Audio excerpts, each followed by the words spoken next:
আজ একটা খুব গুরুত্বপূর্ণ বিষয় নিয়ে কথা বলবো। সেটা হলো ইনকাম ট্যাক্স রিটার্ন ট্যাক্স দেওয়ার বিষয় নয়। এটা হলো লিগ্যাল কমপ্লায়েন্সের বিষয়। কীরকম? ইনকাম কম হলেই ট্যাক্স লাগবে না, এটা কিন্তু কমপ্লিটলি রং। কিভাবে? আজকের ভিডিওতে আপনারা বুঝতে পারবেন যে আইটিআর কখন আপনার জন্য কম্পালসারি আর কখন আপনার জন্য অপশনাল। ডেলি বেসিসে নোটিশ, স্ক্রুটিনি আর এদিকে পেনাল্টি কেসেস, এই সমস্ত হ্যান্ডেল করার এক্সপিরিয়েন্স থেকে বলছি যে কখন আপনার জন্য আইটিআর ফাইল করাটা একদম কম্পালসারি। দেখুন, যদি আপনার টোটাল ইনকাম বেসিক এক্সামশন লিমিটের উপরে থাকে, তাহলে এখন বেসিক এক্সামশন লিমিটটা জানা দরকার। বেসিক এক্সামশন লিমিটটা জানতে গেলে আমাদেরকে দুটো রিজিমেই জানতে হবে। আপনারা সবাই জানেন এখন যে ইনকাম ট্যাক্সে নিউ রিজিম আর ওল্ড রিজিম, দুটো রিজিম চালু আছে। ওল্ড রিজিমে যাদের বয়স 60 বছর অবধি, তাদের ক্ষেত্রে বেসিক এক্সামশন হচ্ছে 2.5 লাখ, অর্থাৎ 2,50,000। যাদের বয়স 60 বছরের ঊর্ধ্বে কিন্তু 80 বছরের নিচে, অর্থাৎ সিনিয়র সিটিজেন, ওনাদের ক্ষেত্রে বেসিক এক্সামশন লিমিট হচ্ছে 3 লাখ। আবার সুপার সিনিয়র সিটিজেন, অর্থাৎ যাদের বয়স আপনার 80 বছরের উপরে, ওনাদের ক্ষেত্রে বেসিক এক্সামশন লিমিট হচ্ছে 5 লাখ। অন্যদিকে নিউ রিজিমে কিন্তু এরকম কোনো ভাগ নেই।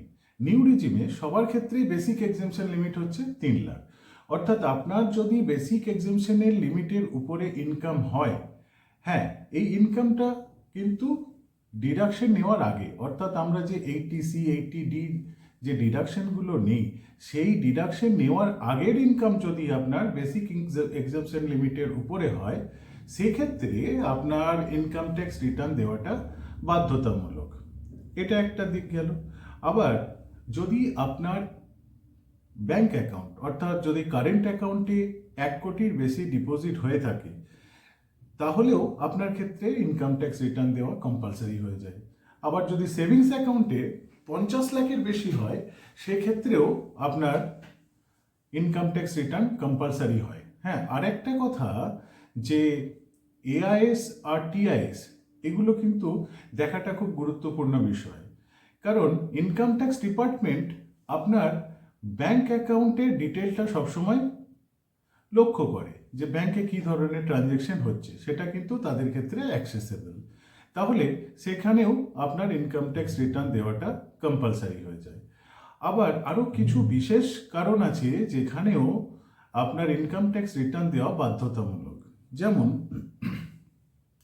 যদি আপনার সারা বছরে ইলেকট্রিক বিল পেমেন্ট 1 লাখের বেশি হয়, অথবা আপনার যদি টিডিএস বা টিসিএস কাটা থাকে এবং সেই টিডিএস বা টিসিএস এর পরিমাণ যদি নর্মাল ক্ষেত্রে 25,000 বা তার উপরে থাকে, আর সিনিয়র সিটিজেনদের ক্ষেত্রে 50,000 বা তার উপরে টিডিএস বা টিসিএস কাটা থাকে, তাহলেও কিন্তু আইটিআর ফাইল করা বাধ্যতামূলক।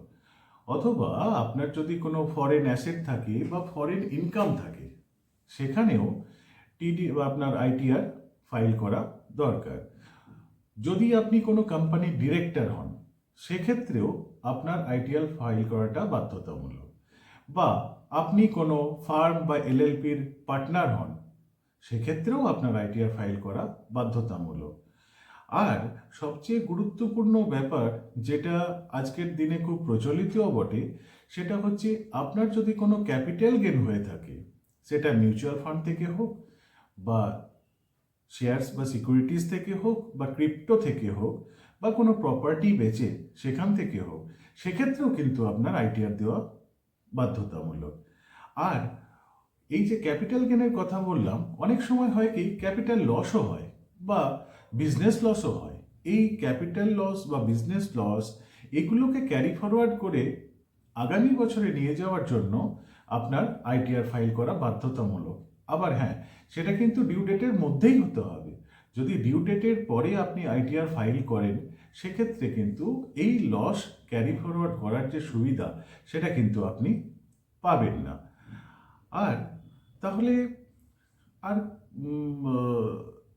অপশনাল ব্যাপারটা কখন আসে?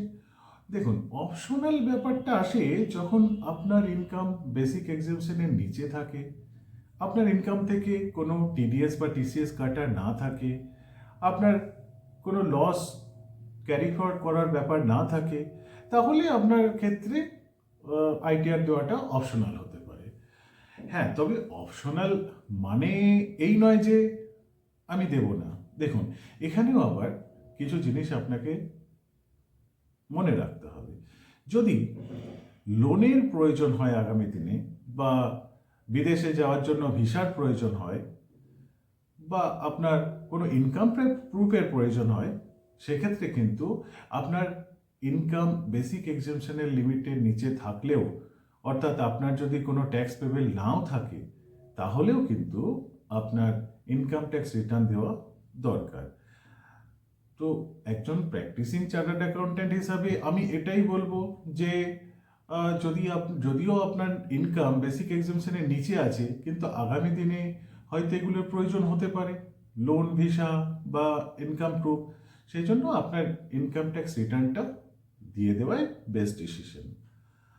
আর সবচেয়ে মুশকিল ব্যাপার হলো যে আজকে আমি ইনকাম ট্যাক্স রিটার্ন দিলাম না, ডিসক্লোজ করলাম না, আজকে আমি কিছু বুঝতে পারি না। কিন্তু এই যে সমস্যাগুলো তৈরি হয়, এগুলো তৈরি হয় 3-4 বছর পরে। আর তখন ইনকাম ট্যাক্স রিটার্ন দেওয়া না থাকলে এই নোটিশের রিপ্লাই দেওয়া এবং ডিপার্টমেন্টকে স্যাটিসফাই করা, এটা খুব কঠিন কাজ হয়ে দাঁড়ায়। আর এই জায়গাতেই সবচেয়ে বড় পেনাল্টি আপনার ঘাড়ে এসে পড়ে, এবং সেটা তখন এক বিশাল বড় সমস্যার কারণ হয়ে দাঁড়ায়। তাই অনেকেই ভাবেন যে আমার তো বেসিক এক্সেমশন নিচে, ইনকাম বেসিক এক্সেমশনের নিচে আছি, আমার টিডিএস কাটা নেই, আমার যে ক্যাশ ডিপোজিট হয়েছে সেটা তো আর ইনকাম নয়, সুতরাং এইগুলো ভেবে ইনকাম ট্যাক্স রিটার্ন ফাইল করেন না। একটা কথা সবসময় মনে রাখবেন, ডিপার্টমেন্ট কিন্তু এই ট্রানজ্যাকশনগুলোকে ট্র্যাক করে। সুতরাং এই যে কারণগুলো বললাম, এগুলোর মধ্যে যদি আপনার কোনোটা স্যাটিসফাই করে, তাহলে আপনি ইনকাম ট্যাক্স রিটার্নটা কম্পালসারি ভেবে ডিউ টাইমের মধ্যে সেটা ফাইল করবেন। ইনকাম লিমিট ছাড়ালে বা স্পেসিফাইড ইনকাম থাকলে আইটিআর কিন্তু একদম কম্পালসারি, না হলে অপশনাল, কিন্তু কমপ্লায়েন্স হিসাবে আপনি ফাইল করতেই পারেন, সেটা আপনার জন্যই ফিউচারে ভালো হবে। দেখুন, যদি আপনার ক্ষেত্রে মনে হয় আইটিআরটা অপশনাল, তাহলে কমেন্টে জানাবেন, বা যদি কম্পালসারি হয় তাহলেও কমেন্টে লিখে জানাবেন। নমস্কার।